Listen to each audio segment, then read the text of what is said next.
evening, everyone. Thanks for having us here.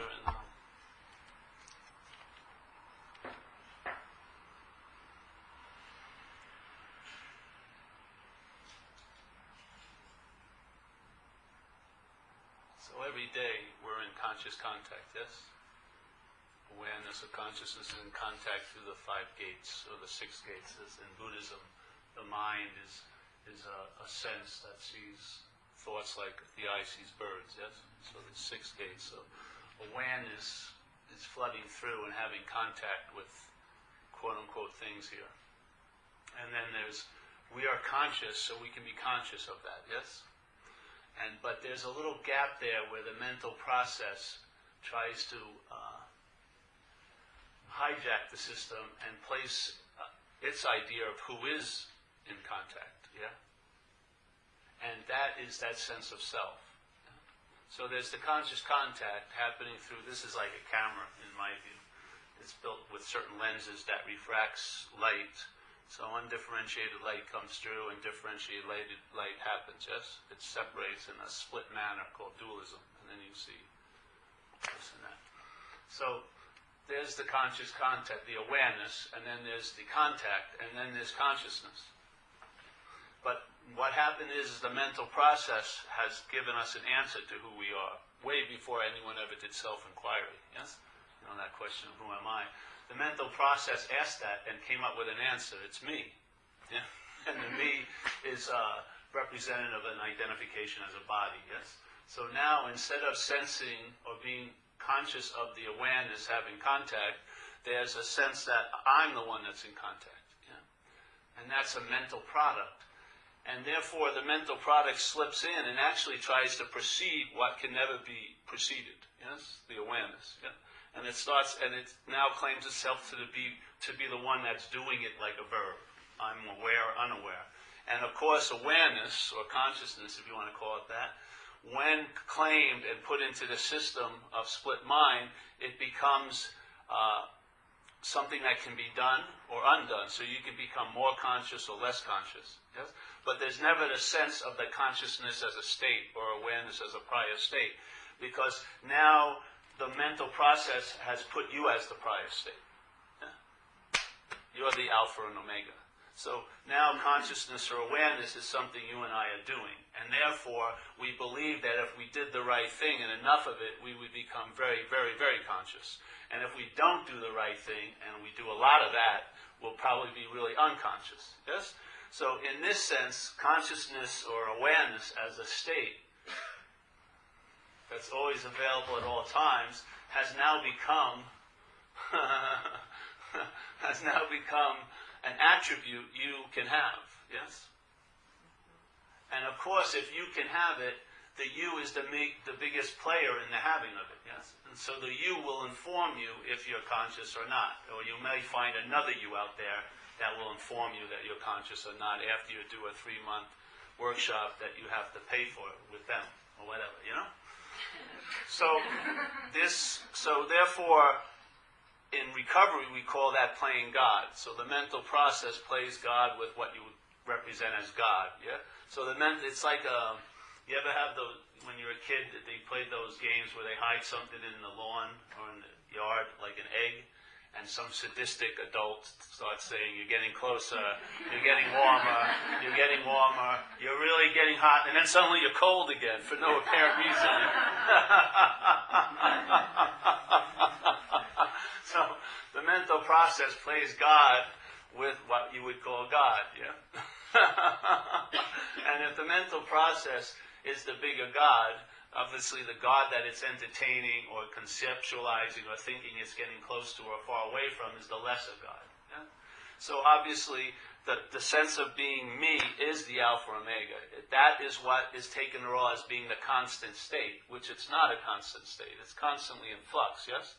So it has to have an incredible process to keep that conscious state constant state seeming constant, which is the story going on in one's head, yes? Because every time the you arises in your head, there's a historical feeling that the you has been there in the past, and then there's a historical projection that you are going to be there in the future, yes? So it covers every base that it never touched upon. It's sort of like the mental process takes the physicality and uses as an object that it can fixate on. Yeah? And so it can now place you as this at anywhere else at any other time and think about it. Yeah? This is called obsession with self. Yeah? And it fuels it, and in a sense, there's no end to it. Yeah? Because it can go from everywhere other than here and picture you, and the only way you can have a sense of what's going on there is by thought. Yeah? And some of the thoughts will register a feeling, but basically it's a product of the mental process. So now, the consciousness and the awareness have been, in a sense, separated, and you become the middle man or the middle woman. Yes?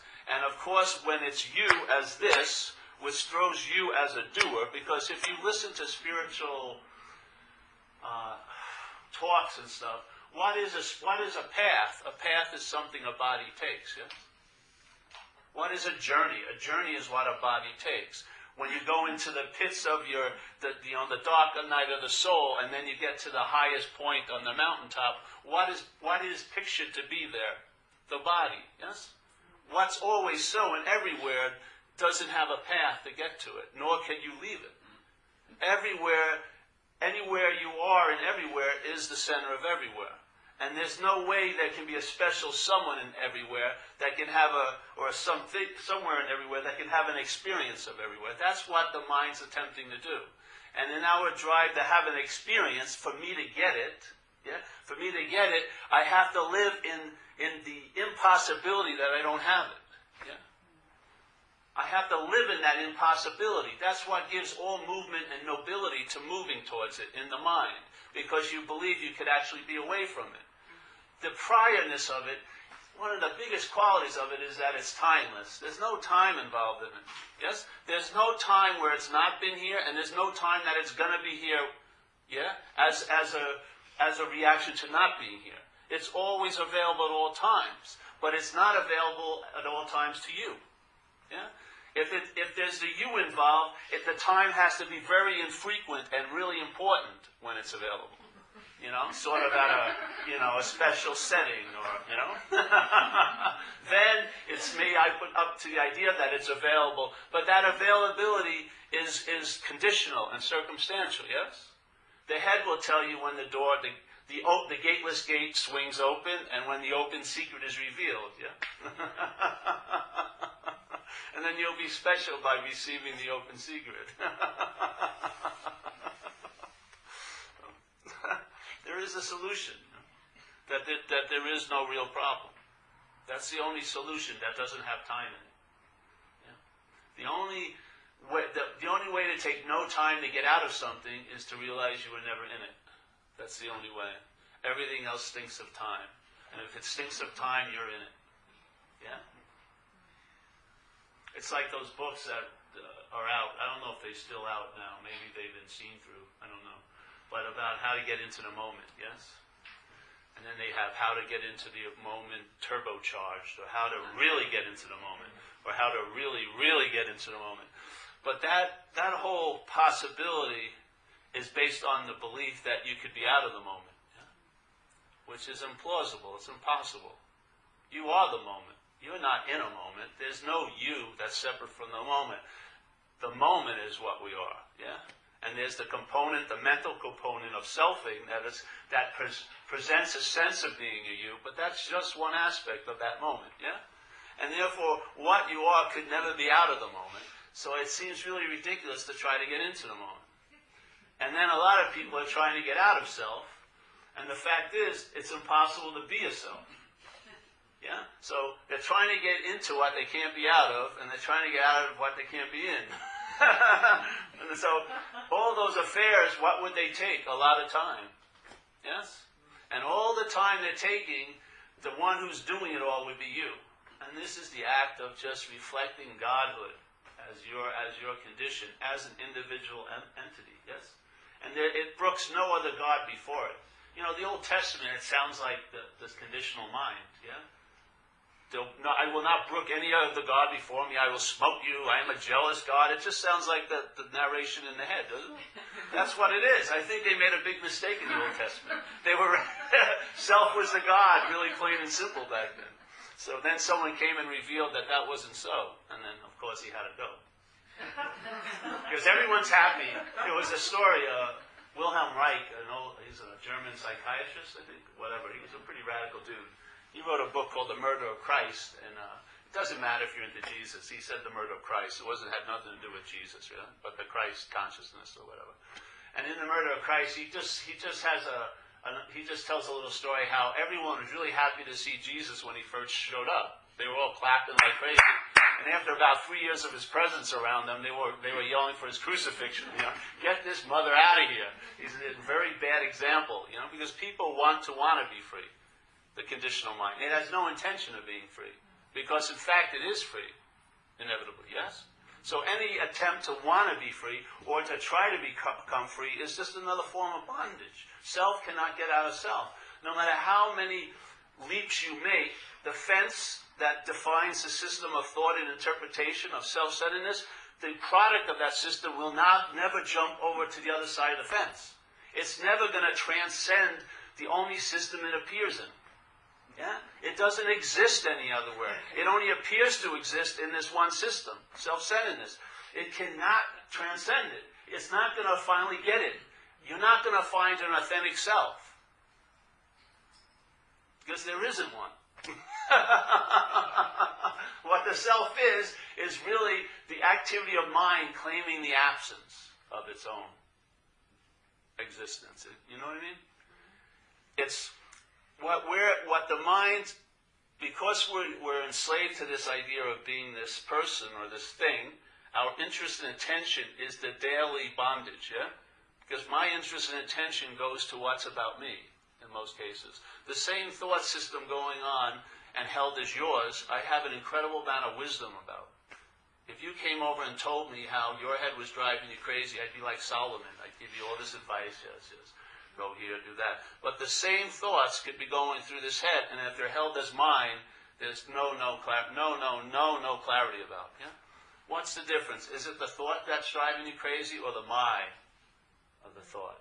And if you look at the word my, what does my imply? It's sort of the act of being identified. Yes, you claim something. That's the whole movement of selfing. Is it claims? So we always use this thing simple because it gets the point across. You put the word money up here, and you put the word sex, and let's say you put the word yoga. I mean, that would be good. Yoga. All right. Or let's say yoga posture. All right. Yoga posture.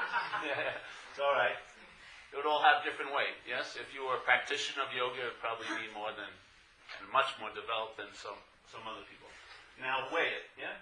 Now put this one little word in front of it. My money. My yoga posture. Oh, Jesus Christ. I mean, thousands of opinions arise, don't they? About that yoga posture when it's yours. Thousands of opinions. I should be doing it better, longer.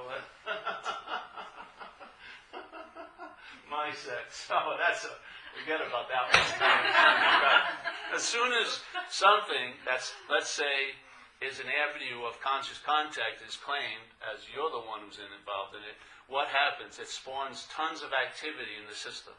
The self-centeredness, first of all, is agitated because it doesn't exist, yes, as what is presenting itself to be. There's no long-lasting, independent, separate thing. It's just a verb of mind. So when we rest on that, as that, the whole thing is agitated. It's like going to those hotels where the cheap motels where you put a quarter in the massager bed, and you're like this. You think it's relaxing, but it's just shaking your head.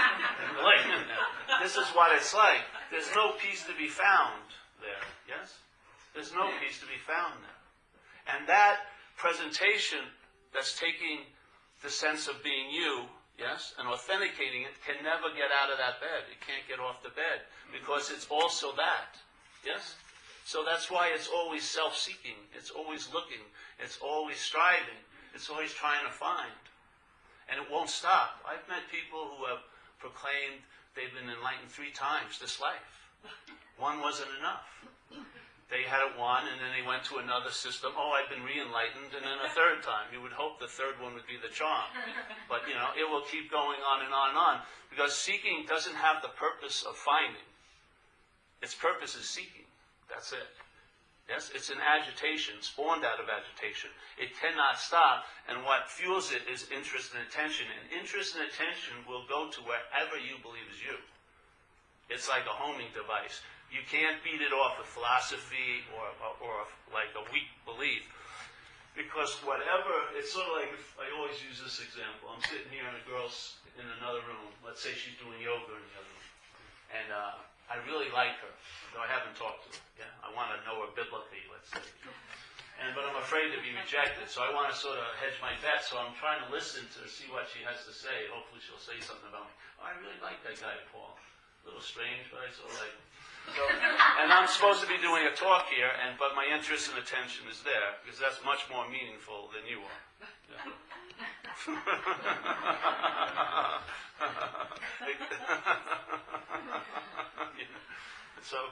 And then some people will say, hey, Paul, you're supposed to be here and doing this. Okay, I agree with you, but I can't seem to call back the dogs. Then they come up and they throw a book on how to lose, interest in a conversation in another room. I page through it. Just like all those other books, you never finish them, right? Page through it, put it down. My interest tension is wedded to that. But then she says something, so I'm really keen on hearing it. But she's mentioned a guy, and I'm really keen, and it's Matt, and my name's Paul. What happens? I lose interest immediately, yeah? I don't have to take a workshop. I do not have to read that book, yeah? I don't, because my interest and attention was being directed there because it was about me. Yes? As soon as it's not, because that's the enslavement. See, what frees you bonds you here. It's your interest and attention. It's not yours. It's interest and attention. If interest and attention is bonded to the re-identification as a self, that's why you have a difficult time pulling yourself out of the mental porno theater with all those thoughts going on. Yeah? Because you're hyper-conscious of those thoughts because they're about you. Yeah? Or or you're the object of them. Yeah? That's why you have immunity to other people's system, because they're not about you. Yeah? Someone could be totally flipping out, being obsessed with what's not happening. It has no effect. They could be sitting right next to me. I could feel the energy maybe, but it wouldn't leap into my head because I have an immunity because it's not me. Yeah? That's where the immunity lies. When the interest and attention is unwedded to that constant production of selfing, the feeling of being a self. Selfing is, like some people call me and they go, oh, I've been selfing all day, yeah? So now they've had a little bit of information, I would call it a view, about the mental process, but they don't have the vision yet. Yeah? They're not actually seeing it yet. So they see a certain, let's say the line of selfing, it's finite. The line of selfing is, I'm worrying about next week, that's it, yeah? So you get to see that now. Before you would just be worrying about next week. Now you see the sense of you worrying about next week. So you're starting to see a little more of the string. And then more and more, if you entertain these possibilities, you'll see more and more of the string. But there's a part of the string that you don't see, which is, oh, I'm the one who's selfing. Yeah?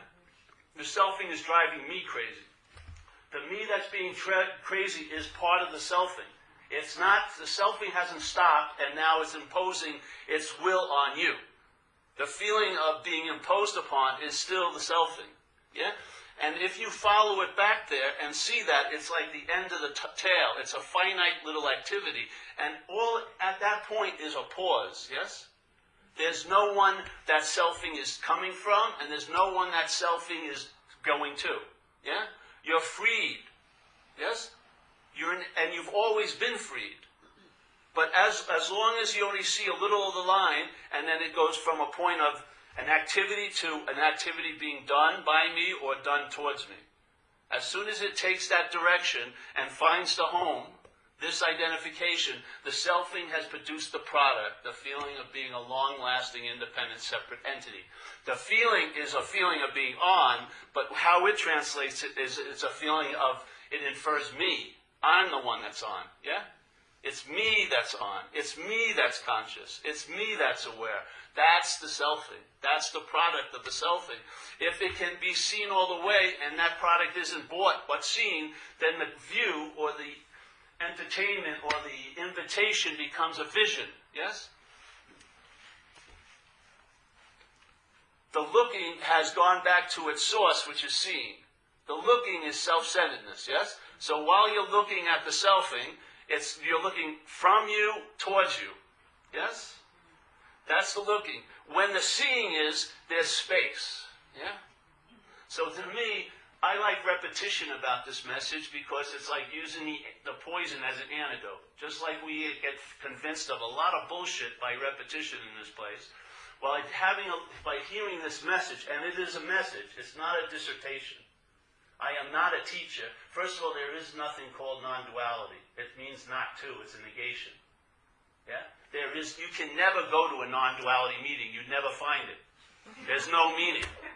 It's a negation. It's about telling the truth about, just like you ever hear of the Enneagram? I bet you some of you have, yeah? You know the Enneagram from Sufism? So Sufism was a mystical order, I think, of Islam, and they have a lot of good information.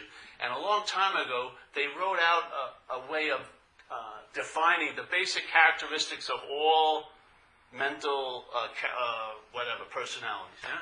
And they had 9 major types with 2 subdivisions each. So let's forget the subdivisions, just go to the 9. And so you'd go to a retreat, very, very well informed of Enneagram, and then you would come upon the information that you are a 7, yes? Or you're a 9 with a subdivision 6, sex or something, yeah? Or whatever. And then everyone would leave, and now they're identified, hey, I'm a 7. I'm a 9. I didn't know it. You know? The whole point of hearing the information about being a 4 is that you're not a 4. Yes? The whole bit about having information about the structure of what you're not is to finally get the punchline, I'm not that. But the heads, amazingly, it will identify, in recovery we call it self-knowledge. It's like knowledge, when claimed by self, it avails you nothing. Yeah? It's like you become a professor of holes, but you're still falling in them. Yeah? You know exactly why you're in the hole, and how big is it, but you're still in the hole, seemingly. What's the point of that? Yeah?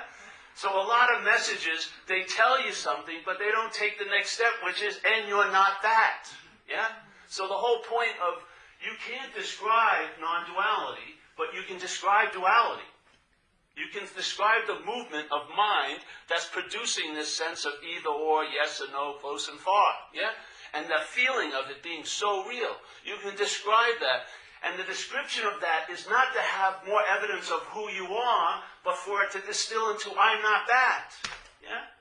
When I'm not that, you've gone, and it's a finite string, you've gone past the endpoint of selfing, and there's all the space. Yes? The selfing is just an activity in the space. But when there's an identification for that last bit, what happens is you become the presence. The body. You. This object becomes the Alpha Omega. Yes? You fill up that presence with like a phantom balloon type presence. And as soon as you become presence as this, it becomes seemingly absent to you. It's not absent, but to you it's definitely absent. Because you're full of being present. Yeah? The whole point is to see I'm not that, and and have a hit that I am inherently absent as a long-lasting, independent, separate entity. Inherently means I'm absent. There's not like a condition that the absence produced, or another absence produced for it. I am inherently absent. That's the sense of presence. That's how it establishes. If it establishes it for you, the presence will be infrequent based on what you do or don't do. That's playing God. Yeah? But if it's based on you're absent and you're inherently absent, the present is always available at all times with no requirement necessary. Like here in these meetings, my friends in a business, and they have, like, when they're going to do talks, they have a ready room. Yeah? So everyone goes into the ready room. I guess they study and stuff like that. So we're saying tonight, I'd like to get what? Oh, ready, get, set, go room. Yes? This message leaps over all of them. There's no ready, get, set, go. because it's prior to getting ready, getting set, and go. Yeah? That's the beauty of it. It has a timeless quality to it. And when it downloads, you'll get the sense of it. The quality of it is not the hope I will be okay, but okayness now. Yes? What? Not the hope that, I finally got a new great master plan how to get out. You were never in. Yes? I don't need to apply any more solutions, or I am not that which applies solutions, to me is the better way. Because if you think, let's say you studied about obsession with self for 2 years, that would also could be called obsession with self. Yeah? Just like this lady last night was teaching, and she was talking about the past, how she really wanted to get approval, and her mind was doing that exact activity, teaching about, no need not to have a need to get approval. She was soaking it up. You self can't get out of self. You know what I mean? No matter I don't care how you turn, you're not going to step out of the system as a product of the system. It doesn't exist anywhere else. It doesn't even exist there, but it appears to exist. Yeah? So for me, the solution, everything I hear distills into I'm not that. And therefore, what I may be is the seeing of what I'm not. The seeing of what I'm not is what I actually am. And that seeing of what I'm not, or I would say, and then what happens is when you see what you're not, what you get a sense of is it's seeing nothing. And when seeing nothing, there's nothing that the seeing lights on, so it goes on and on and on and on. It's like a giant field, because it's not an activity that stops when an object is met. There's no object in it. So all the while I'm looking during the day as an apparatus, the mind is seeing nothing. Yeah? On and on and on and on and on.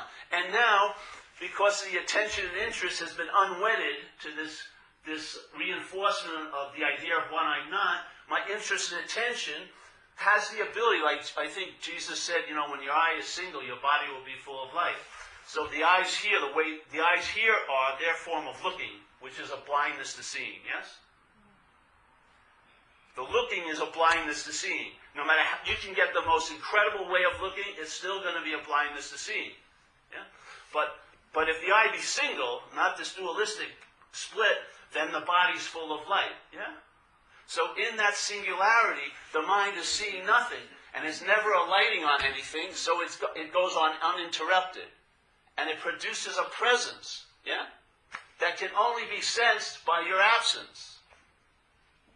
If you're waiting to get it, you're going to wait a long time. And you're still not going to get it. And if you have a feeling you got it, you'll lose it.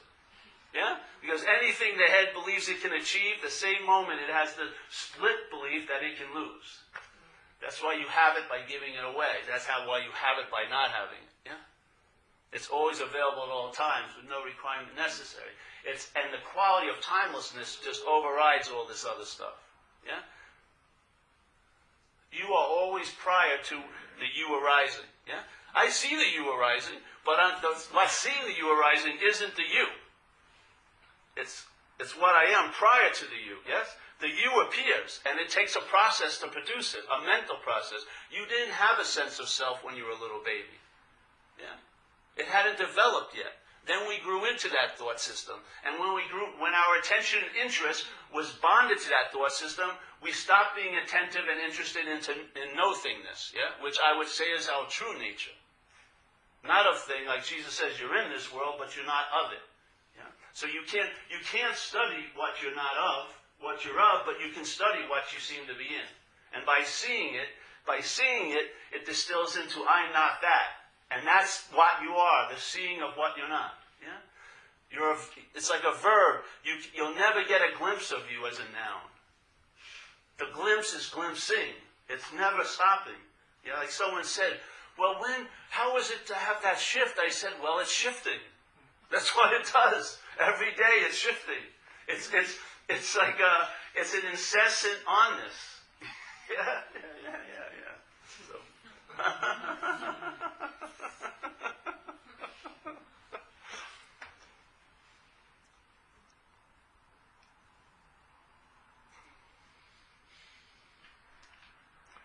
And you'll have an unspoken yes, somehow, when it hits. I see it with people a lot when we do talks, and the light goes on, so to speak. But then it seems to go off when they go home and think about it. Because the selfing will claim its own absence. That's what it does, yeah? Just like if you ever had an epiphany, I always talk about it. You have an epiphany? You ever have one? Did you ever know who's coming? No? Did you, order it or something? I ordered a big one. They couldn't deliver it on time. So. But when you do, it's sort of like an interruption, yes, to the linear story. And then, you don't call up ahead and get a room or something, get Kenny G music pumped in and candles, because you have no idea. It could happen at any moment because it's not of time. But it usually seems to end when the mind arises and says, I'm having this incredible epiphany, yes? As soon as the system claims it, it neuters it. It puts it into time.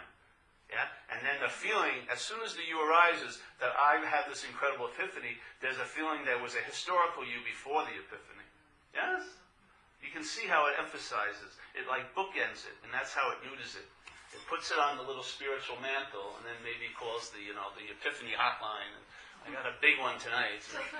Where am I doing on the epiphany rating? I think I'm up there now. I'm getting pretty, I've had a lot of them, and that should make me something, yes? And so you have it on your little spiritual altar, and then, it becomes something the mind uses to beat the living hell out of you.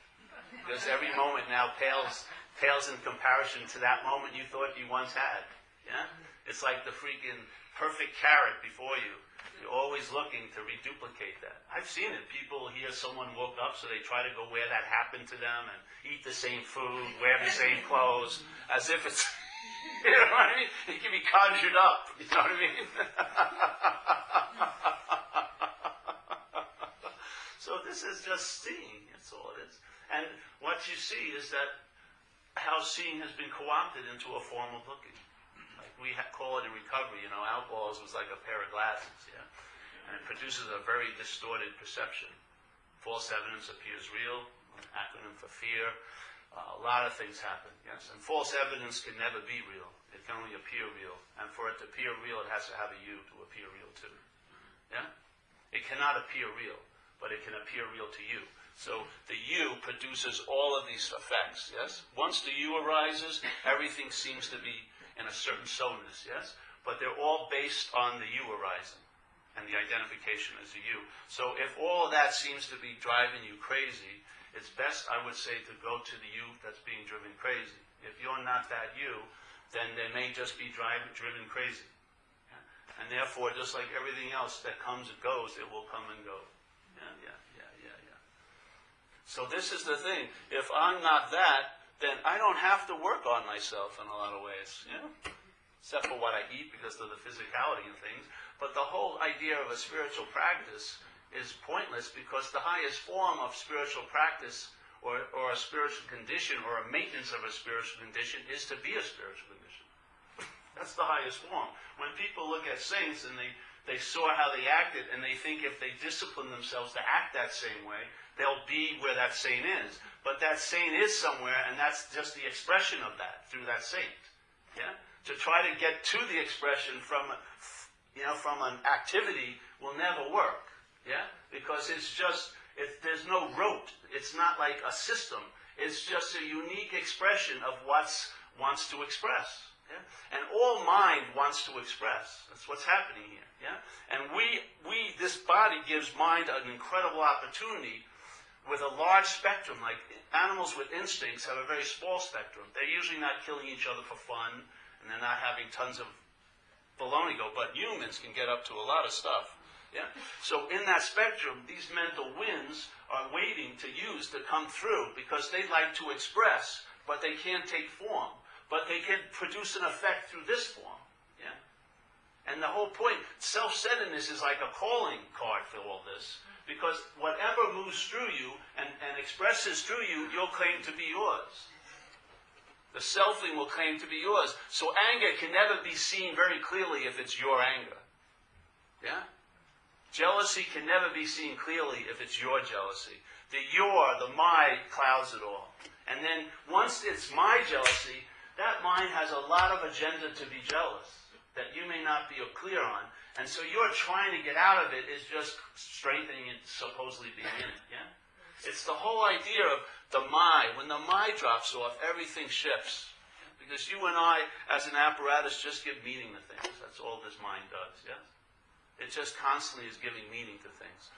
And we've been force-fed, or one system has been dominant, so what we've been reacting to mostly in our lives is the meaning self-centeredness gives to life.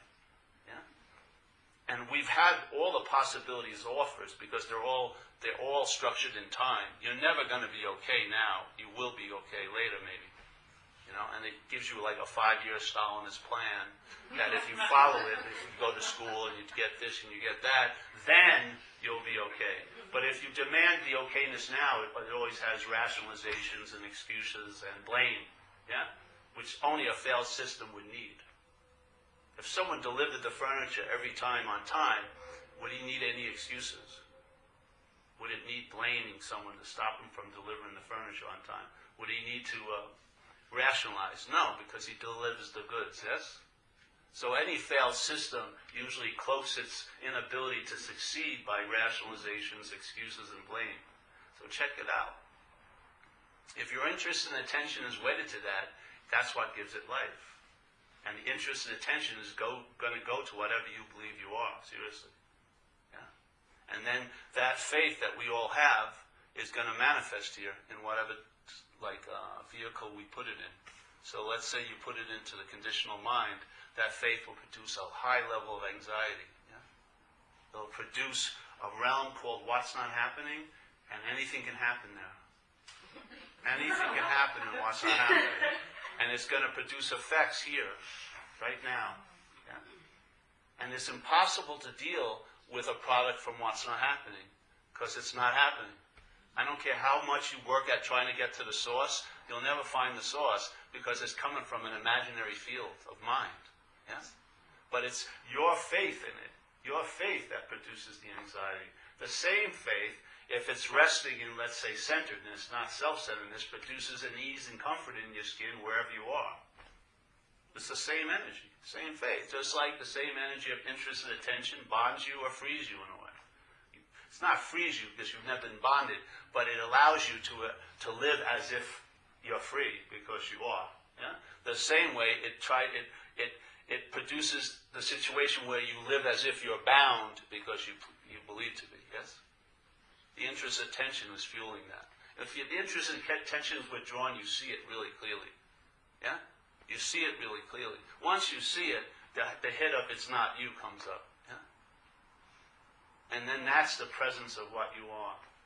When the presence that's been turned over to this absence, yeah, and filled with tons of meaning because it's empty, when that's turned over, when that is returned in a sense, that presence is what frees you. That's the sense of being free. Freed from what? The bondage of self.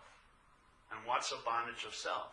A bondage of self must be an activity. There must be a constant new application of glue to bond you to that idea, because it's not a natural fit. Yes? You're forgetting a quality of mind unbelievably and taking a very small physicality as the focus of everything. It's a huge leap. So it has to have a thought system. Yes? And it's like having K-Paul up here. It's like a radio station. If you're listening to that unconsciously, you feel as if you're a self. Yes? You feel like things are happening to you. You feel like you're the doer. Yes? You feel like definitely the doer. That's the biggest one. You feel like you're the doer. And of course, there's opinions about what you did or didn't do, which is the branch of all guilt and shame. Yeah? Personal sense of doership is where guilt and shame rests. Yeah? It builds a nest and it flies in and out and just drops a lot of eggs. And they all hatch and they fly in and out, usually around your head. Yes.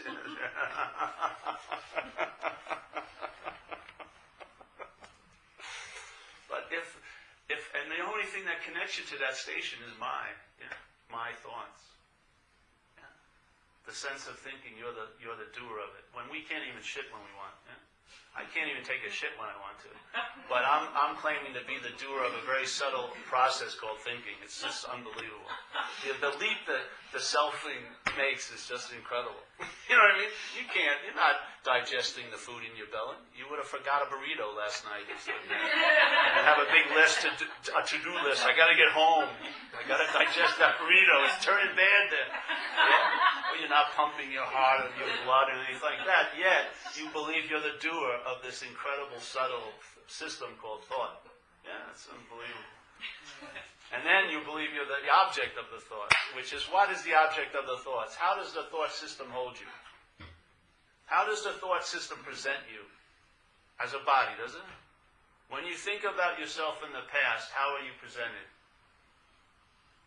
If you go think about yourself, how can you even travel there without the fixed object of the body? Yeah? How could you even travel to the future unless there was like a flagpole that all references would be about, which is the body? The thought system presents you as a body. Yes? That's what it calls. That's what's happening here. See, here's an experience. I'm seeing you, yes? And all these yous. I'm seeing maybe 30 yous here, 35 yous. Yes?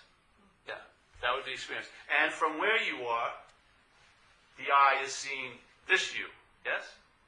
Now let's say I fill this room up with 8,000 yous, it would still be the same experience. I would be seeing 8 yous, yes? And every you in there would be having the same event. I'm seeing a you, this person, yes? Now what happens? Well, so obviously, the awareness is plainly in sight, and we're conscious, so we could reflect it, yes? What happens? So the I is the valid, that's a pretty damn good description. The I is seeing this you. Now, what happens? I see you, and you're seeing me as a you. And if I brought 8 million people here, they'd all vote me as a you, from their experience. If I asked them everything, who are you seeing? They'd say you. Yeah?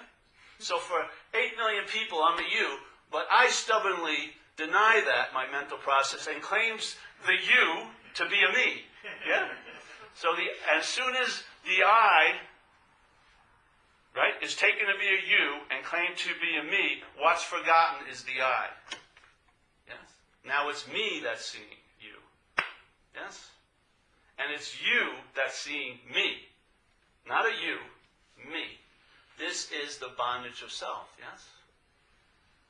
The I has to be forgotten for the me to be emphasized. It cannot brook the I, because the me is claiming to be the I, yeah? So there's no way in hell it wants to ever meet the I, because there would be no meeting. Because there's no you, yeah? As a me. Yeah. So the whole point is, every second of every day, the solution is available, yeah? To the imaginary problem. If that's not love, I don't know what is.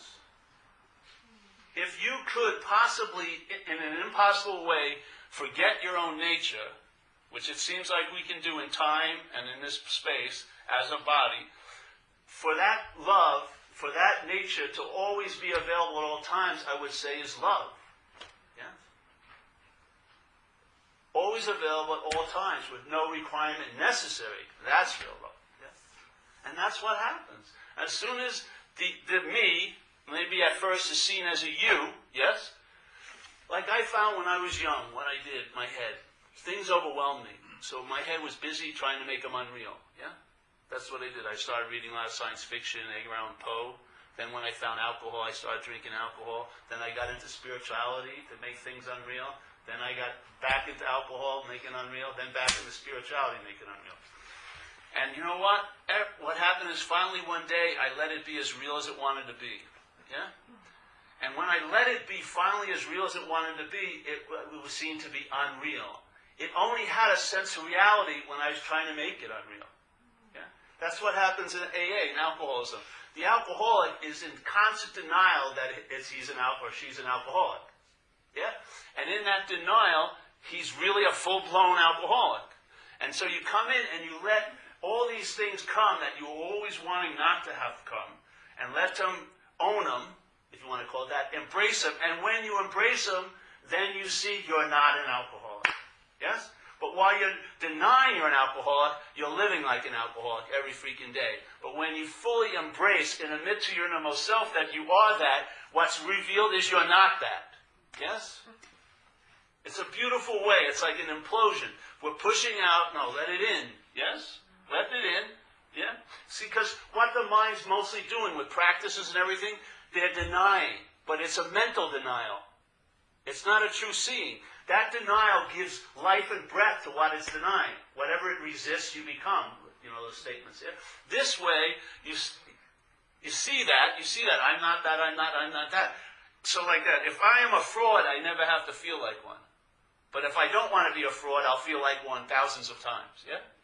Yeah. So you let it come in. I'm a true asshole. I really am. You know? I fucking don't give a shit about anybody. I do anything to fuck you for some money or whatever. Doesn't matter. Then, and really sit there with it. And then, there's another step in a sense. I'm not that. That's the freedom. But while you're living mentally as I'm not that, you're more than that than ever. Yeah? That's how you are that, is by denying it. You try to make it not you, and it's really you then. If you let it be what exactly it is, you see that it's not you. That's the freedom. Yeah?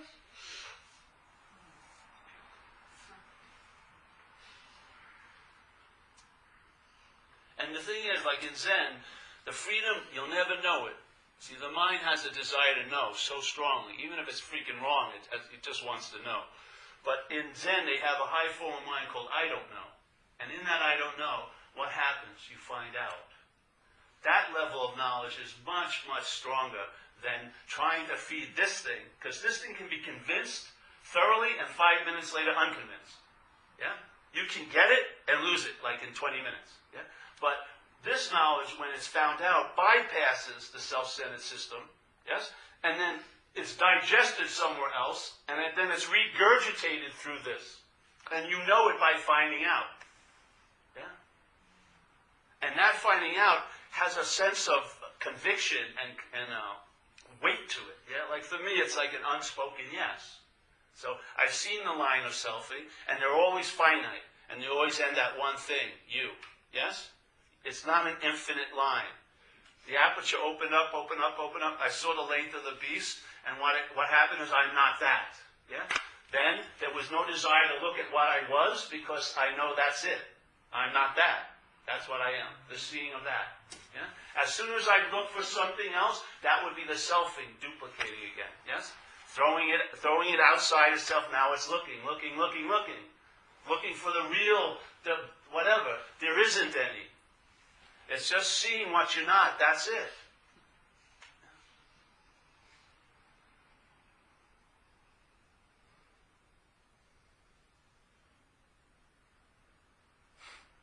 It's like the old story we use a lot, the ocean and the wave. So, I hate when people describe the infinite ocean of bliss and all that, because they're doing such an incredible disservice in a way. Because the mind just loves that candy, just gobbles it up, and then you think you're going to go there. But let's say, instead of putting the emphasis on the ocean, let it be what it is, you'll find out. But let's question the idea of being a wave. Yeah? Because if you're taking yourself to be a wave, the only thing you can possibly do is try to know the ocean. You totally bypass the possibility, Ramana Maharshi says, is knowing God is being God. Yeah?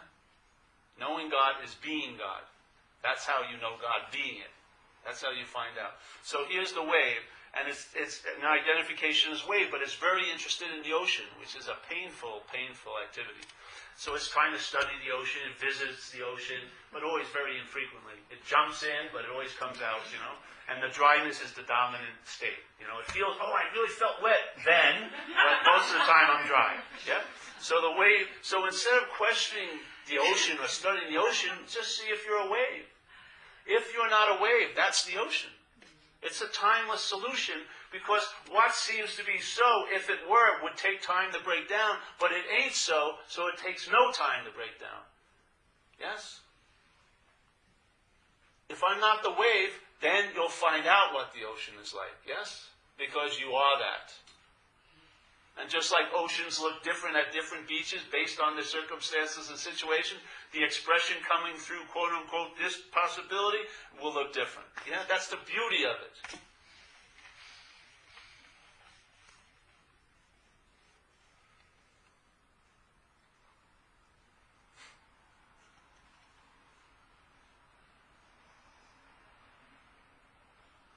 And everyone here probably has a way of life already that works, yeah? Somewhat. This is just a way of it being illuminated. The light you can bring to something isn't the light. The light is already here. The light that you believe you're bringing to it is artificial. Yes? It's actually, it leads to blindness to me. The light that's already here is what's revealed. Yeah. And then whatever situation you're in, it seeks expression into that. Yeah? Because it's seeking expression. That's what it's doing. It wants to extend. And then you know the tree by the fruit. You see what happens. You see how things are traveling and stuff. And then you see others. And you see what's going on. And it's like a living scripture every day in a way. It verifies itself by its own expression. It doesn't need any verification, but there's a verifying of it. Yeah.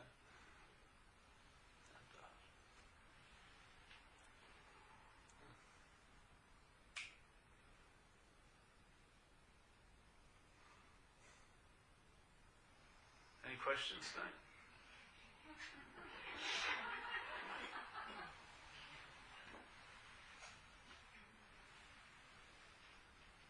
Yeah? Yes. I have a question back to what you spoke about epiphanies and self-thing in the Sri Sri. I guess my question is, through when we have moments of epiphanies, like you described, I noticed there's a lot of self-thing that happens after. I used to think of self-thing as being like levels of self-thing, but really... Yeah, there's no degrees to it. Right, it's either self-thing or not. But could you talk a little bit about that? Maybe that sort of...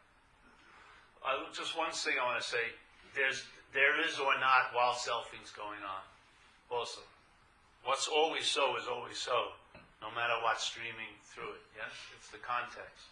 The selfing is just a mental activity. The product of it is the real strong authentic feeling of being a you. Yes? If that is dispensed with, selfing just does it, that's what it's doing. That's how it organizes this place, yes? It's like an organizing principle to make some sense out of this thing here. Yeah? That I don't see is going to stop. What happens is, what was once listened to will be just heard, yeah? You'll hear it like a sound. Yes? But so the selfing doesn't need to be stopped, and there would be no one to stop doing it anyway. It's just the identification as the one that thinks it could stop it, or it's being imposed upon. That's the product. So when you see the string go a little farther, and it can happen with an invitation, that's what occurs. That's the whole point of describing what we're not. Then maybe you'll see more of what you're not. But the seeing is exactly the same. Yeah? The seeing doesn't become more seeing. You just may see more of what you're not. Yeah? And when you see more of what you're not, the interest and attention wedded to that idea of you will be dispersed, and that's what enriches your life. Because I found it in a lot of that attention and interest likes to rest in no thingness. Yeah? So that's a sense of presence that's always felt, because it's the interest and attention that's feeling it. Yeah. So what was the other part of that? That was pretty good. All right. We'll leave it at that then. Yeah. Yes. Yeah, could you say a little bit about the 12 steps and touch upon making amends and what that means to you? Yes, I would say making amends was something I just in a similar way talked about, how you try to make things unreal. Yeah? The best way to see their unreality is to let them be real. So the 9th step is a very big thing about that, because one of the biggest attributes of alcoholism in this life was avoiding things at all costs. Like if this arm was bleeding, I would just look left all day. I swear to God, I didn't want to deal with anything. And so I had run over a lot of people out there, and I owed a lot of amends, and I was conveniently avoiding most of them. Every day I was drinking. When I got sober, I started running into all these situations I owed amends for. And there was a point where there had to be a switch where I went another way. And so I made the amends. So I'll give you an example. There was a market I lived near in North Beach, San Francisco, and I used to steal from it every day. I'd have one of those long raincoat type jackets, so I could put 2 16-ounce beers here and a steak in the back. and I leave, and I get my calories until I could cop some drugs. Yeah? So I did this months on end. And so San Francisco, there's a premium for parking. Yeah? It's very hard to find parking spaces, and especially in North Beach, very hard. So there was a meeting, I used to like to go there when I got in sobriety on Thursday nights. But I would not go near that Rossi's Market. No matter what. Even if there was a parking space, I would not park there. I would avoid it at all costs. And I really did. I wasn't even going to stop going to that meeting because of Rossi's Market. So instead of living in that old solution, I finally said, I'm going to go there and make amends. Yes. So I asked where the manager was. They said, go upstairs. And the way I was taught to make amends was to say something about recovery. So I said to the manager, hey, I'm in recovery, and I used to live in this neighborhood, and I used to steal from your store for quite a long time. Maybe you should get some cameras. Maybe I'm now a consultant, a surveillance consultant. I think you need some cameras, especially on the meat aisle right there, because it was totally easy. So I said, yeah, I owe you. So I said, here's $55. I owed him a lot more. So the guy took the $55, and I walked out of that market, and I never thought of Rossi's Market again. Yes? Yeah? With the selfing, my solution, yes, was giving the quote-unquote problem a problem enough to keep me from going anywhere near it and anything like that. Once I let the problem be completely what I wanted to be, it had no influence on me. Yes? That's the amend process to me. Yeah? Good? Yeah. So what would you say to someone who is seeking to make amends and doesn't know what they're making amends for? They're addicted to seeking. Oh, well then you better question that, yes. I know people who in recovery, they love to write inventories about the most minute little. So I would tell them, you got to put that pen down and enjoy sobriety. Yeah? Stop trying to stay, because mind loves to stay in recovery. It doesn't want to be recovered. Yeah? It wants it to constantly be recovering. That gives its purpose and meaning, and it excites the seeking. It can just keep on going. There's a point where you put the ball down, and now, like for me, I'm like a free-range alcoholic. Yeah, I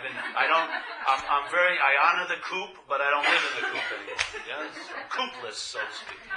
And yet, to me, I think that's the whole point. Was if there was a lot of damage that your mind was very adhered to out here, to find a way to sort of have that undone, and then the mind can entertain its own nature instead of having all these sticks to the thingness of all things, yeah? And the amends was it worked on this alcoholic mind. It led to the point, and I believe freedom is it. It's not like finding a new way to live just for the sake of that, but the freedom it may provide a large space for. Yes? Yeah. So then when I heard this stuff about duality as not being the case and subject and object, forget about the object, but the subject, me, as not being so, the AA way of life is incredibly a great way to express that in. Because I find one thing lacking a lot in these type of meetings is service, yeah? Doing service for others, especially people you don't know, not family, this and that, because there's a lot of stuff going on there.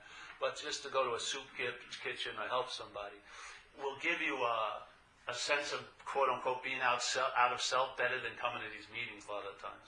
Really. I've met a lot of people when they were at something I was doing, and I told them, you should go out and help someone. Don't come back this afternoon. It's pointless. Yeah? Your mind's just eating this shit up. It's like tons of candy for it. Yeah? I'm not that. You know how people used to do that? You're in a relationship, then you get this message, and then your girlfriend says, hey, Paul, you left the dishes out. Well, there's no Paul to have left the dishes out. I don't know who did it. It couldn't possibly be me. There is no me. And she said, shut the fuck up, Get the dishes. Yes, the mind wants to take advantage of everything it hears, yes? And it can be very immature in it and just immediately tries to use it as an advantage. Which is beautiful about this because this is nothing. Yeah? And after you try to make it something for a while, and you try to make it something for a while, hopefully it gets exhausted and you leave it as nothing. And that's the message. And that nothing, you had so many somethings in your life, what has it come up to? Nothing. The biggest something comes out of nothing. Yeah? Seriously. By receiving nothing, a lot of possibilities open up. Yeah, and then and the receiving of nothing is always going on. Yes, it's always going on. You have it by giving it away. There's a constant aliveness to it. There's no claiming, privatizing, owning. Yeah, this is just a seed assignment on it. This does not have a metal sign with my name on it. When the music of life, if it went on, I'd move. I'd get up, and then I'd land wherever the music stopped. Yes? Nobody, I am an inviter, not an advitist, an inviter, like a mailman. I don't want you to come home with me. I'm a mailman. I'm just giving you a message because I have total faith in mind. I know mind. I've seen it.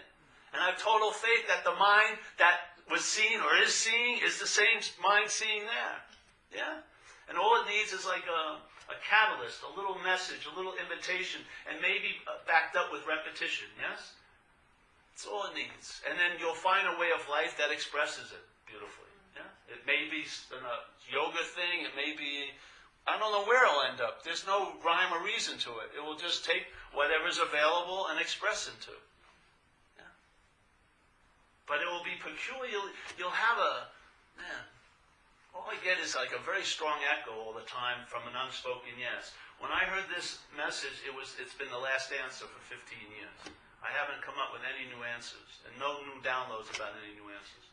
And yet, there was constantly answers being, solutions offered to me most of my life. The solutions ended after this. Yeah? And I know it. Like if someone, let's say you, you had when you were born, this hand was on your shoulder, and it had been there your whole life. You wouldn't know it was there. Yeah? Not knowing it was there, your mind would assume and make projections about what was the problem. Yeah?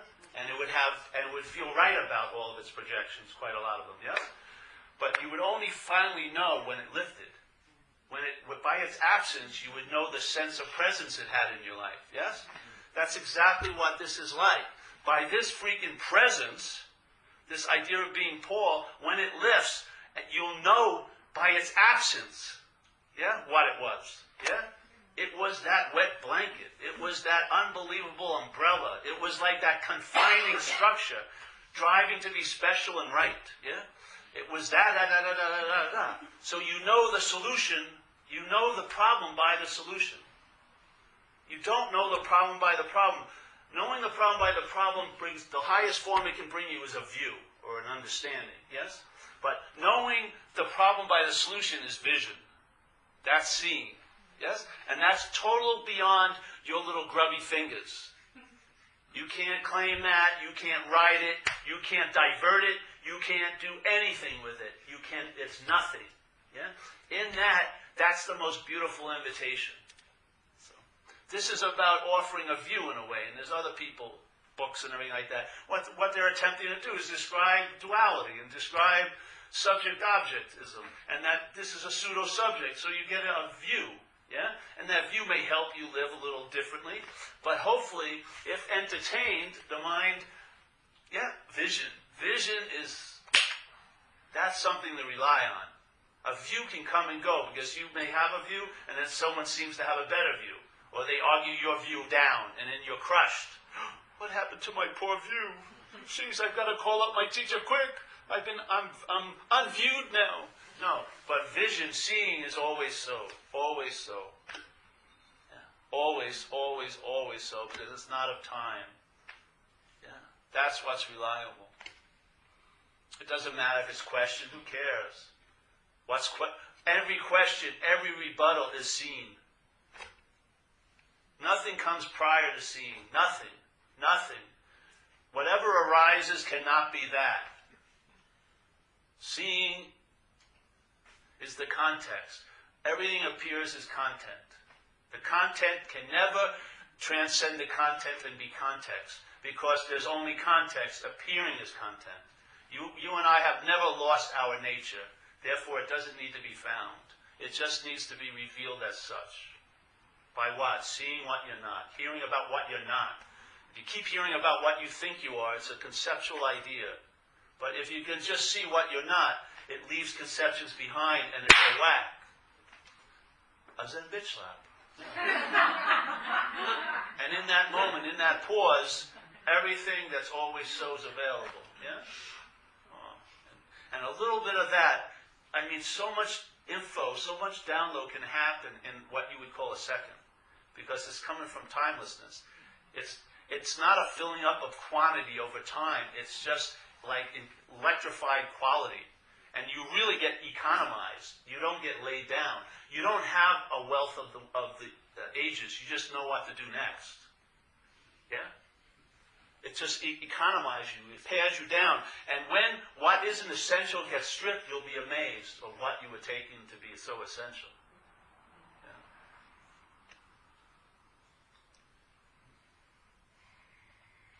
Yeah. Yes, good. If we live in a society that is dependent on consumption, what can you say about the consumption as a way of life, as surviving? What can you say about trying to remind yourself of these things? I mean, they make sense, but how do you keep yourself in check when, in order to survive, you have to be the self? You know what I'm saying? I mean, I understand like that could be like a blame game I'm playing, but like, you know, I'm just trying to play devil's advocate here because obviously. You have proclivities, yes, tendencies. This apparatus, in and of itself, is looking for some kind of balance, some kind of sense of satisfaction, yeah? Yeah? Where does all that movement imply a you? Well, I'm sorry. It has its own intelligence. It has its own qualities. The you is just like a narration of it. The you is just a purely mental ideation of a complete impossibility. And I'll tell you, this does a whole lot better with less intrusion of all of that. Yeah? And maybe you'll find a thing that works best for you instead of taking a job that you don't fucking like. Yeah? Maybe you'll be able to entertain inclusion instead of exclusion. So before I thought I either had to work or do what I like. Now I do both. Yeah? Who knows? The possibilities that are in the self-centered system are very rigid, very extreme, very polarized, and very small. Yeah? If you're not the center of that system that keeps your attention and interest involved in that system, you may entertain other possibilities that you never thought of. Yeah, because they won't be thought of; they'll just download. Yeah, and I find I take care of business more than I ever did, realizing it's not my business. Yeah, I do. So you know, I don't know. A lot of people. Yesterday we were at Massachusetts, and people were talking about clinically depressed people and this and that. I don't have an experience of that yet in this life. I have never been depressed. I don't take medications. So I'm not an authority of that. But I do feel like if you look at everything that can possibly happen here, it's like a row of knots, yeah? So you have your health, your mental condition, relationships, money, lack of money, fulfillment in doing what you like or not like, all these things. And there's ways of trying to loosen those knots, yes? But if the template of you being the doer is there, the knot is always going to stay knotted sooner or later. Yeah? Yeah. But all I found is I went down to a point where it seems like the first knot. Yeah? So here you take one knot and you try to loosen it. It doesn't seem to affect the knots around it. Yeah? Like I work on, let's say, relationships, but it doesn't increase my financial situation sometimes. Yeah? So they seem to be separate and like compartmentalized. But what happened with me, I went down to this one knot, and that knot was the identification as self, yeah, the selfing. And I entertained, that's how it started, right? I entertained, like I heard something like this, and my mind then started to entertain the idea, hey, I may not be that, yeah? And then downloads would happen, and they would reinforce the entertaining, which would increase more entertaining, yeah? But what I did find out is when I did that, and that first knot, the knot of, to me it's the first addiction, the mind's addicted to being a self, yeah? All other addictions are trying to get relief from that prior first addiction. So that first knot, if I am not the idea of self, what happened is that knot loosened up, yeah? That addiction to self. And I saw that it affected all the other knots. Like a thread from that knot affected all the other knots, because what happens is from wherever you seem to be, that's where the meaning is given about life, your life, yeah? If it's being given from self-centeredness, that point of that first knot is giving the meaning of every other knot. Yeah. So what happens if I knot that? That may loosen up. New meanings may happen about all those topics. And you'll find out. You won't know, but you'll find out by the living. Yeah? You'll show up to something that used to be the same old, but now it's not the same old. You used to go to a point where this is where I always flip out, and then you don't flip out. And all this stuff happens. And that's how you find out. And that's like concrete knowledge. That's like a very, very strong download that has an effect here that's not defeated or based on circumstances and situations. It reverberates through circumstances, situations, right? It outshines the circumstances, situations, because all circumstances, situations are being given meaning to by mind, yeah? Everything that you are come in contact with here, mind has given it meaning. And if the mind conformed in self-centeredness, that's the spectrum of meaning you're going to react to as life. And it's going to be subject-object, and you're going to be confined in a mental template. And true satisfaction, I do not believe, can be found there, and if it is, it's lost usually. But this is, I'm not that, and then find out. You know? So this is just a simple invitation. I can't promise you'll get a job or anything like that, but I do know you'll travel lighter through the train of your life. You know, whatever your life has in store for you as an action figure, you'll travel lighter over it. Yeah? That's been my actual experience in the last 14, 15 years, or however it's been long. Whatever. Yes. Any other questions?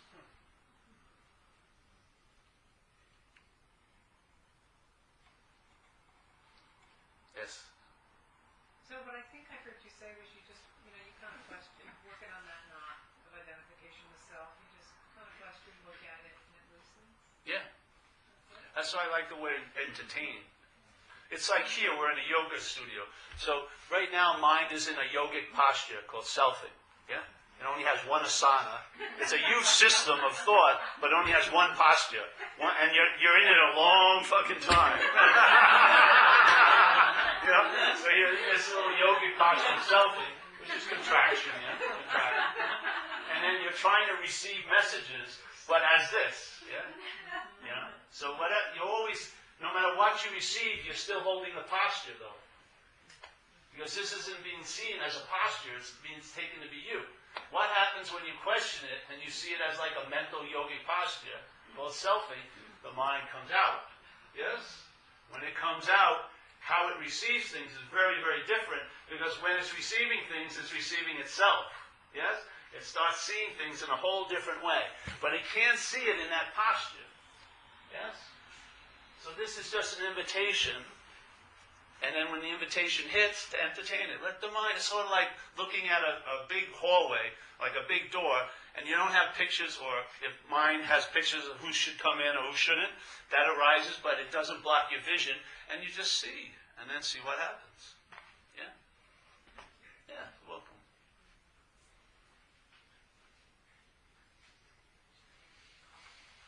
Yes? I feel like when you start to see the way the mind plays out and the things that it starts to do, if you're looking at it as it's playing out, it starts to get really sickening and black and icky. To who? To the person that's watching. Yeah, but there is not a person watching, though. Yucky, and Yeah. it feels disgusting. Exactly. To the person that's observing it, it seems yucky, yucky, yucky, yucky. Let it go back a little farther, because there's a seeing of that person observing it. You don't start and stop at the person observing it and feeling the yickiness in that. You're actually prior to that. Yeah? Yeah. It doesn't mean, it doesn't deny the yuckiness. That's happening. That's manifesting. But it denies that you're the source of it, or you're the, where it's deposited. That's what it's, and it's not denying it in a mental way. It's denying it in a seeing way. Yes? It's totally different. Seeing. So that's like the string. Just let it go back a little farther. You'll see it. And then you'll see, oh, geez, I'm not that, which feels yucky for us. Then yucky, when it comes, will go quicker usually, because usually what happens is yuckiness comes. I haven't used that word in a while. Yuckiness. yuckiness comes, the mind claims it to be, I'm the one who feels yucky, and then it's put into orbit. Yeah? And the planet Paul holds it in place. And it can be up there for years. It's like all that garbage in space, just constantly rolling around you. Yes? Because of what? The gravitational pull is mine. Yeah? We're just trying to question, am I planet Paul? When I'm not planet Paul, that garbage is let loose of its orbits. And it shows its nature. It comes and goes. Yeah? Comes and goes, comes and goes, comes and goes. But what is always so doesn't come and go. And that's the seeing of what's coming and going.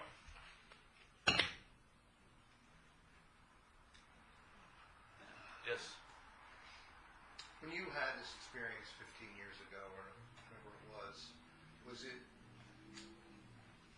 there any fear, like that kind of fear of losing yourself? Like, Yes.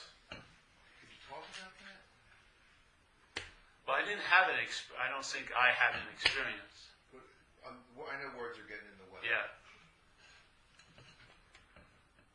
The only hard time about saying it, because I believe it manifests differently for others, and if you start saying this is how it happened to you, it may be taken to be the only way it can happen to them, which I think is a disservice for people sharing this stuff. Because the mind loves to hear something to separate itself from. It's like the old saying, when you see the Buddha on the street, shoot him. So because when someone presents, this was my awakening, this is what happened, and this and that, then you're sitting there and say, well, that hasn't happened to me, and then the mind has very, very conveniently excluded you from the possibility of it already being so. Yeah? It's tricky. Well, I don't know what actually happened to me. Like I said, I entertained some things, and I had those big, big events, but the selfing recoagulated after those big events. It was really just a regular day at the office. Yeah, seriously. The emphasis of my interest and attention finally crossed the line where it was much more interested in no-thingness than it was thingness, and then I found out by how it displayed after that. But I had no knowing of it whatsoever. It's just transferring of attention, really. I was probably the last one who would know. And then I found out as just the living of it, yeah? Oh yeah, I'm running way behind. I'm trying to claim this. My mind's trying to claim this forever. Okay. It's just can't catch up to it. You know what I mean? Should I wear robes?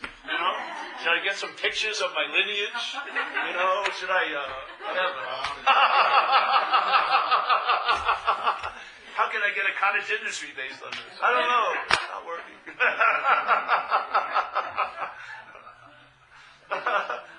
My job is to be obsolete, really. It's a very bad career choice. Really. I'm just an inviter.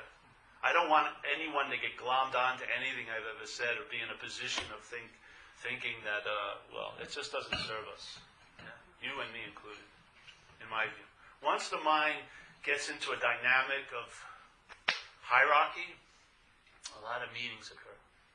And meanings is bondage, yeah, in a sense. The meaning is like the glue that the mind can get bonded by to the idea of being a self. You start thinking you got something, yes? Or you're in possession of something, or you're the dispenser of something. It's all bullshit. It's just what downloads. You have a seed assignment, and then you just fulfill that seed assignment. It really has nothing to do with anything about a you. If the you had anything to do with it, it would be constantly against it. Seriously, it would. Yeah. So, no. It stays really clean because it's impossible to claim. Once you claim it, you really don't have it. It's like, that's pretty absolute. Once the mind starts thinking, I got something, that's the, no. So, yeah. Any more questions? How you doing back there? All right? Yes, good, yes. Oh, yes.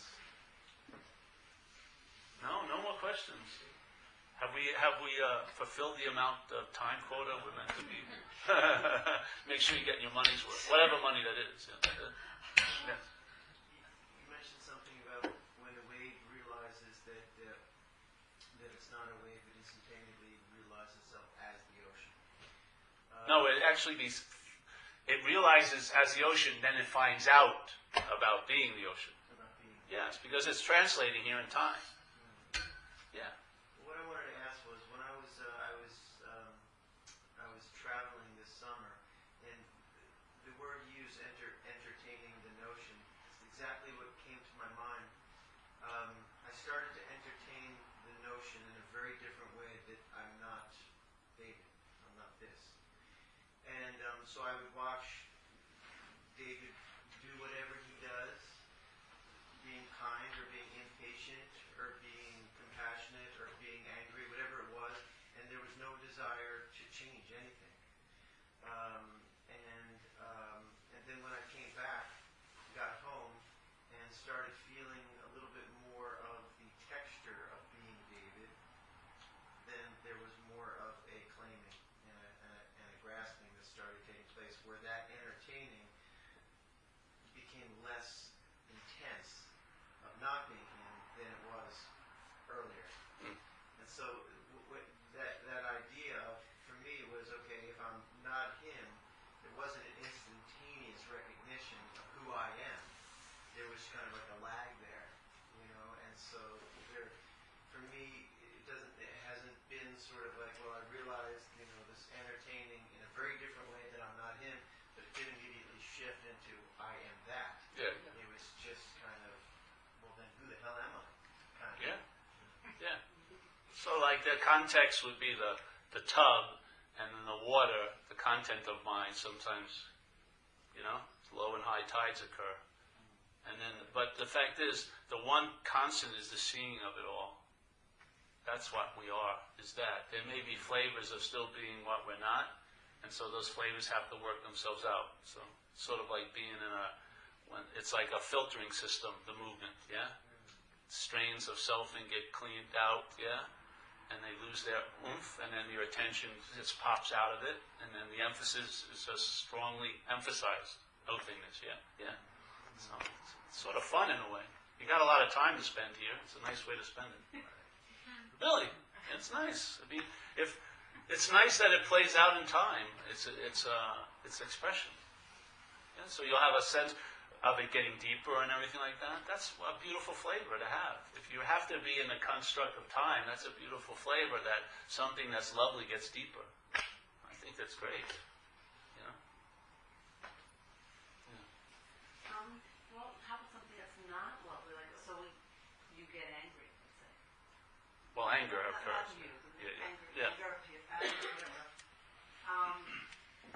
And then there's this dialogue about, I shouldn't be angry. Why don't just make amends if it hurt anybody? Forget about the dialogue. Just take action. Right. Yeah. Taking a mental action is paralyzing. Yeah, just take a physical action. Hey, make an amendment. I apologize. I flipped out. You can totally say with total conviction, I flipped out when you're not the Paul. Yeah, you can be totally, fearlessly, and thoroughly honest because it's not about you. Seriously, I mean, I fuck things up all the time. Any person who ever try to work with me gets really pissed off at me because I just don't have much ambition. They want to write books. I know, fuck. They want to do this. They want to do that, and that's just the way it is. But if I hurt someone's feelings, someone who I'm close to, I make an amends. I don't go, there's no one to make amends. That's all fucking. That's like Advaita Pharisees. They got the letter of the law, but they don't have the spirit. They're parsing words and they're missing the whole empty space of what's so. It's very dirty in expression. Things don't go. It's not a non-dual expression. It's a dualistic expression. Yeah, lots of different feelings and different degrees of emotions appear. It's not like only was perfect. And I always say, if you really want to get a sense of a teacher, go to the bathroom after them. They smell just like you. They're shitting and they're getting pissed and they're doing this and they're doing that. That's why everyone gets so flipped out. Oh, I was the driver for somebody, and he would be mad. Oh God, how could he possibly be who he is if he got mad? Jesus, how could he not be what he isn't if it didn't get mad? How could you not be what you're not if it wasn't allowed to get mad? This place is maddening. People doing other shit to people. It's fucking incredible. You're not walking on water here. You're in the mud. Dirty here. I think it's a weird take. Really is a weird take. Mind gets... I have never seen... When I first met and got introduced to spirituality, I was very young. I met a guru from India. I never knew anything about gurus or spirituality. I was Catholic growing up. But when I got involved there was thousands of ideas about it. Thousands of ideas downloaded. What he should be like, what I should be like, what they should be like. I couldn't believe it. It was like, there was no way I could find out. It was just a mental jungle, and I had no machete. It was all knowing. There was no finding out. The last thing I was open to was finding out. I couldn't believe it. I had never thought about spirituality. Met this guru. He shouldn't be like that. No, fuck. He should be the tongue. You know what I mean? It's unbelievable. This is about, hey, I'm not that, and then you're going to find out a lot of things and a lot of no thing. Yeah.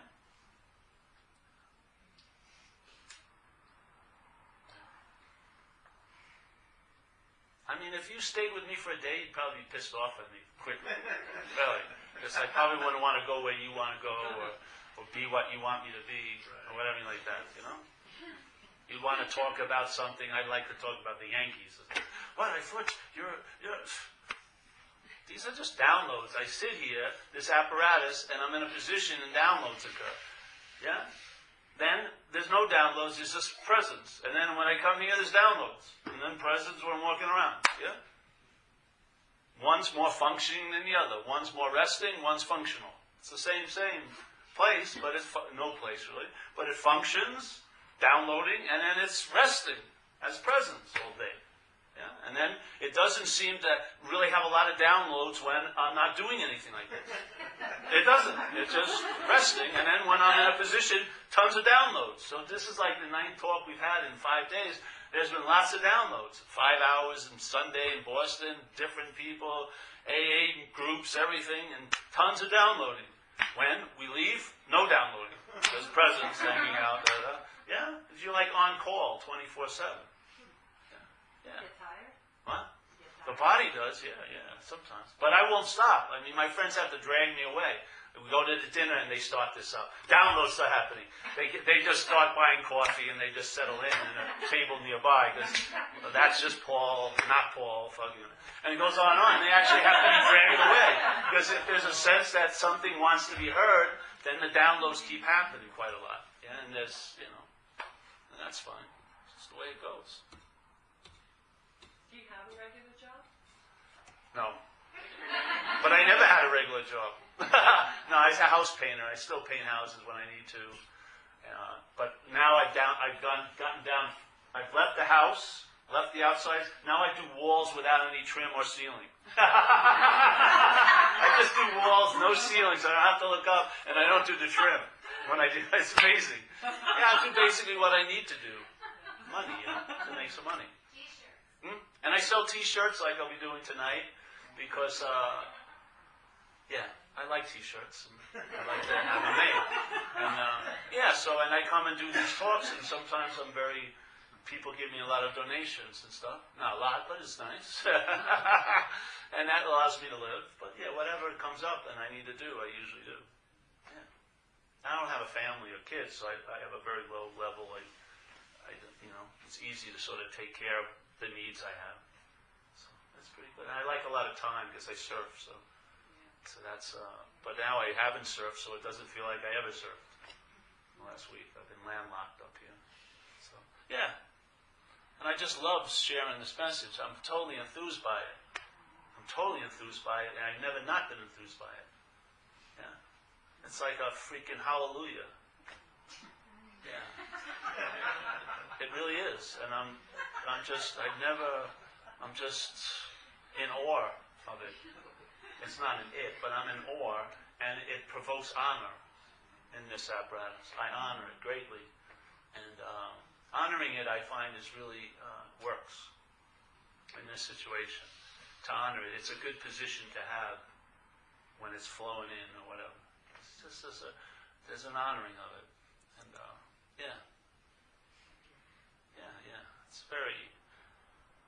but it's incessant onness and everything. It's just, it really will, it will just break out all the mental structures of time and doership and like that, because it's incessantly on, and it has no real, it doesn't fit here. It really is not from here. You know, it just isn't. And to try to, you know, integrate it to here is ridiculous. Yeah, this thing outshines here. This here is just like a place to express, and yeah, it's not a here really. Yeah, so yeah, it's been pretty cool. Any other questions? Yes, geez. Yes. Do you meditate? No. Well, sometimes I do, but I feel meditated. You know? I would sense that's the extreme. Seriously. So that's happening all the time. You know. So, but today I did because I was tired. So I laid down and yeah, it's nice. I enjoyed it. But there's no story about it, which is great. Yeah. You know how when you used to meditate and you thought it was important, and then if you missed it, the whole day would go bad. Yeah. And you have to rush home and then sit. Oh, I'd make up for that hour, like you know, you're in a little like race. And it was always weird to me how dishwashing would be much less important than meditating. And that's all mind giving meaning. Yeah. So, but to sit quietly is great. Yeah. I like hearing water running. Yeah. Yeah. I like to hear water running, and because when you hear water running, there's no locality to the water. You have that sense? The thought is it's coming from there, but if that's dropped, you don't. You know, it's just surround. The sound of like running water surrounds. Doesn't have any real center, and so I like that a lot. Yeah. And then there's also, you ever hear hums in your head? You shouldn't record this.